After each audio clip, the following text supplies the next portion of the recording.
The Supreme Court, in a brief, unsigned disposition, said President Trump's earlier executive order, issued in March, had expired, making the case moot.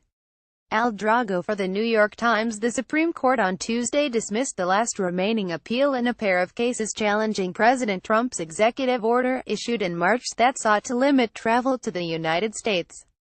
The March order was replaced in September with broader restrictions, and they have already been blocked by federal district courts in Hawaii and Maryland.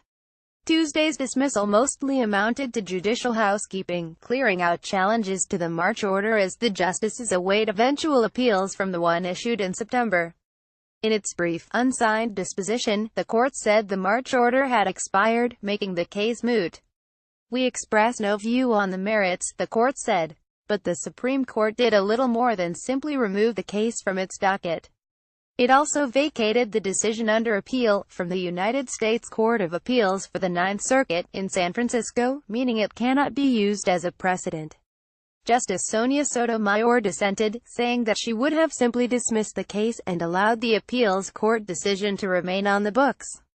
The Ninth Circuit ruled in June that Mr. Trump had exceeded his statutory authority in limiting travel from 6 mostly Muslim countries and suspending the nation's refugee program. Erasing that precedent may have implications for the new challenge to the September order. Last week, in blocking the new order, Judge Derek K. Watson, of the Federal District Court in Honolulu, relied heavily on the Ninth Circuit's decision. The September order, Judge Watson found, plainly discriminates based on nationality in the manner that the Ninth Circuit has found antithetical to both a federal immigration law and the founding principles of this nation. The administration may seek to revisit Judge Watson's ruling now that the Ninth Circuit's decision has been vacated. In June, the Supreme Court agreed to hear appeals from both the Ninth Circuit's decision and one from the Fourth Circuit, in Richmond, Virginia.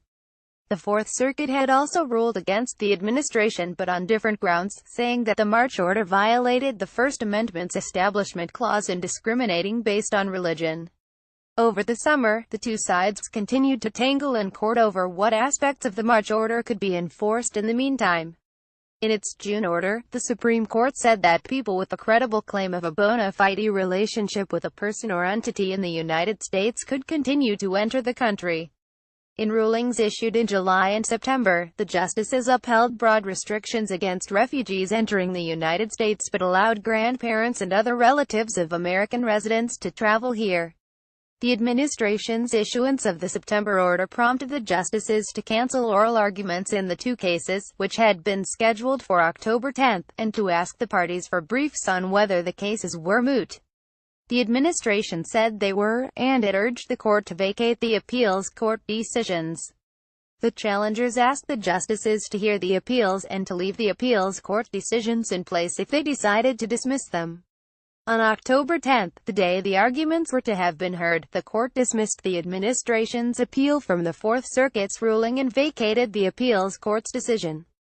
Justice Sonia Sotomayor dissented from that ruling, too, saying that she would have simply dismissed the case without wiping out the appeals court's ruling. The Supreme Court did not take immediate action on the Ninth Circuit's decision on October 10, presumably because the decision was broader, addressing both limits on travel from 6 nations and the refugee program.